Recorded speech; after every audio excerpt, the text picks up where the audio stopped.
What I want to do tonight is focus on a plan. I haven't done a detailed plan in the Seestar app in quite a while, so tonight I wanted to do that again.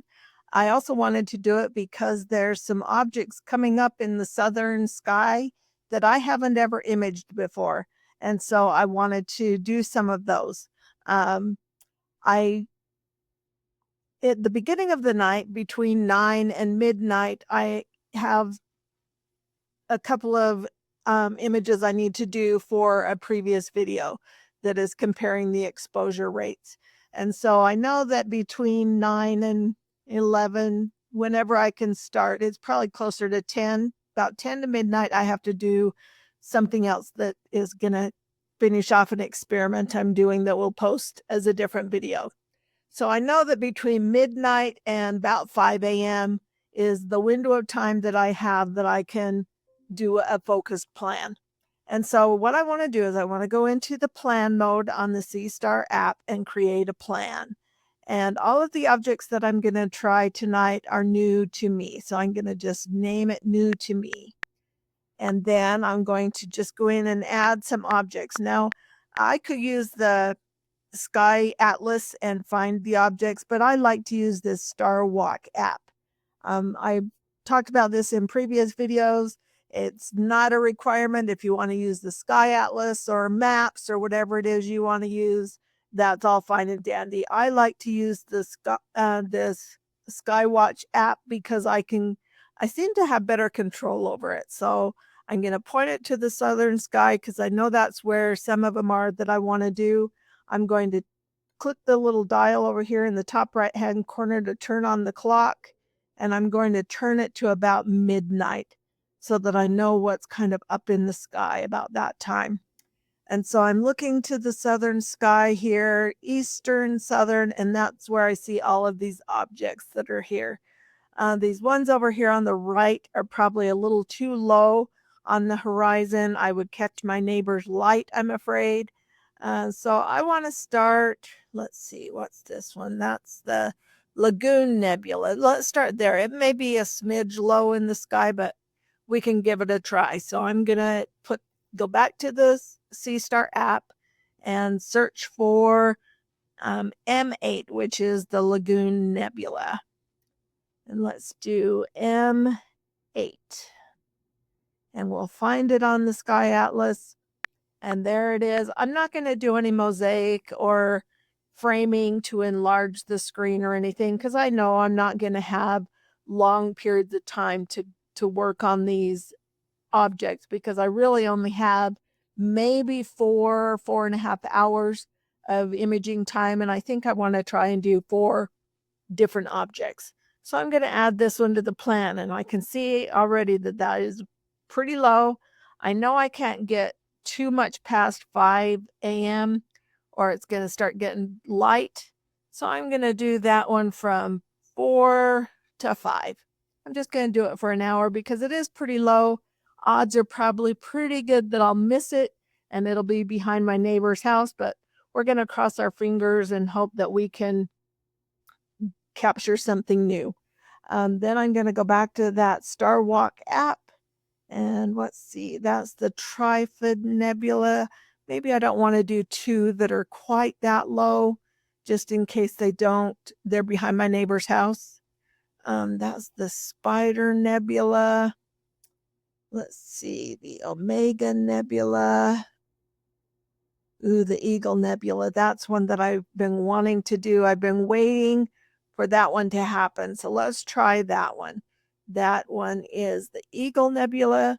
Those pillars of light or creation, those are just look so beautiful. I've seen people do those, and that's one that I would like to gather some exposure time on. So that's M16, the Eagle Nebula. I'm going to add it to the plan, and I see that it's pretty low, so I don't know what my odds are, but we're going to give it a go. So maybe we'll do 2 hours on that one, and hopefully we can catch something. That's one of the ones on my to-do list, so I'm going to add that there. Let's go back here and see what other ones we can add. Let's see. This one is the Omega Nebula, the Eagle Nebula. What is this one? Planetary Nebula. I don't know. I'm a little nervous doing them all that low in the sky because it's, low in the sky. And so I don't know how well they're going to do. Maybe there's other ones that we can do. So as I move this around, I can see what's available. I know there's another one over in here. What was it called?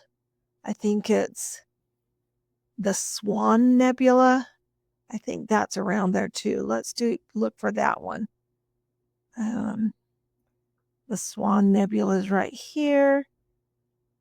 That's okay. So that one's gonna take up some time right there at the beginning. All right, so that one's at 1 a.m. before it comes above that 20-degree line. And so I maybe have an hour right before then. Let's try another one that I found in the Skywalk app is this NGC 4676. And this one is called the Mice Galaxies. And those are really tiny, so they're probably not going to be fabulous, but look, they are up for quite a while. And at about the time I need them to be up, they're pretty high. So let's give those a go. These ones are pretty neat. They look like two little mice. It's actually two galaxies that are intermixing, and so it looks like it might be a fun one to do. Whether or not the S50 that I'm using will capture those very well, because look how tiny they are. If I try even to zoom in on the Sky Atlas, it just zooms in and gets blurry. So I don't know how well those will do, but at least we know they're up high in the sky. So who knows? Maybe that's the only one we'll get tonight. But that is my plan, is to do this plan tonight, and then I'll bring you back. I've never done any of these, so it'll be an adventure to see if we can capture anything tonight. So wishing everybody else clear skies, and I'll bring you back to show you our results.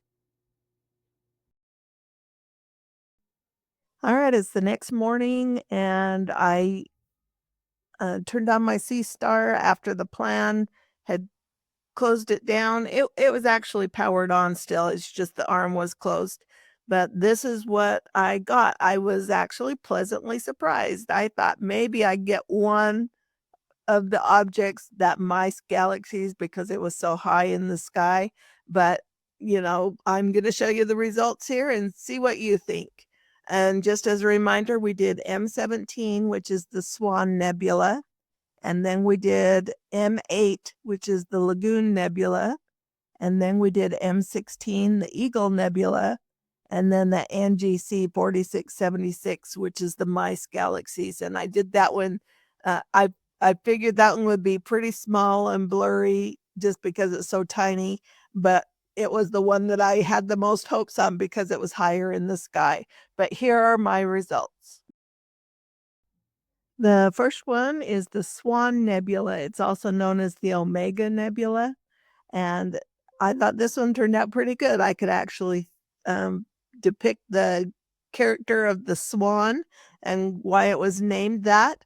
And I'm going to put a little swan here for you, just overlay it so that you can see where it's at, so that maybe you can see the outline as well.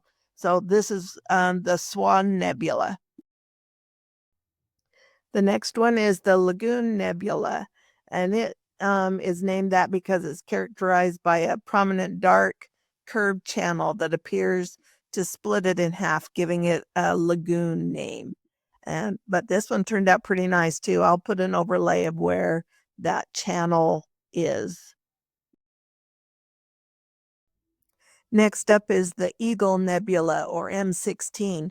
This is the one that I was most excited for. I've been waiting. I got my Seestar last October, and I've been waiting for this one because I think it's just so beautiful with the pillars of creation in there. I wasn't sure I was going to be able to get it. So I did devote a little bit more time to this one. And I did end up saving 95 minutes of exposure. So it really did quite well last night. And the pillars of creation are visible. At the end of this video, I'll probably do a zoomed in look at these pillars because I just think they're fascinating. But this one did quite well. And this is the Eagle Nebula, including the pillar of creation right there in the middle. The last one in the lineup is NGC 4676. It is the Mice Galaxies. Excuse me. I didn't have a great hopes for this one being fabulous because they are so small, but I did devote some time to it because they were so small, and it was the one that I had the most hopes for of capturing through the duration of the plan for that object because it was highest in the sky. And so this is the Mice Galaxies, and it saved 41 minutes of exposure time. So it did quite well. As all of them did fabulous for the evening. I didn't really devote a lot of time to them. It was over a 4-hour period of time that I captured all 4 of these images, and some of them, I think the Eagle Nebula, I put a little bit more time on because I was crossing my fingers and hopeful, and I'm just pleasantly surprised that all of them turned out fabulous. And it was a great experiment, fun plan to do. I haven't done detailed plans in a while just because I've been changing exposures and you can't do that in the plan. So it was a fun one to do. Maybe I will do some more now that I've gotten back into doing the plan. It was a fun experiment. Hopefully you learned something. I wanted to zoom in on the pillars of creation because I just find them fascinating. I think it's beautiful. And this is what cosmic photography is all about. If you ask me, it's just looks so I don't can't even describe it. I think it's just beautiful. And I think the Seestar did a wonderful job capturing this. It was about 53 minutes of exposure time is all, so not even tons of exposure time, you know. We could get thousands of minutes of exposure and probably even bring out more detail, and we could do a lot more post-processing. This was all post-processed in the Seestar app itself. So pretty basic editing, but I think it is just fabulous. And I was just pleasantly surprised when I woke up this morning because I really didn't have high hopes that I would even be able to image it, let alone get a nice image like this. So I was thrilled. What are some of the objects that you guys want to image that you've been waiting or anxious to give a try? I'd be curious what things that interest you and what you find fascinating about astrophotography. Share in the comments and maybe we'll find new favorites.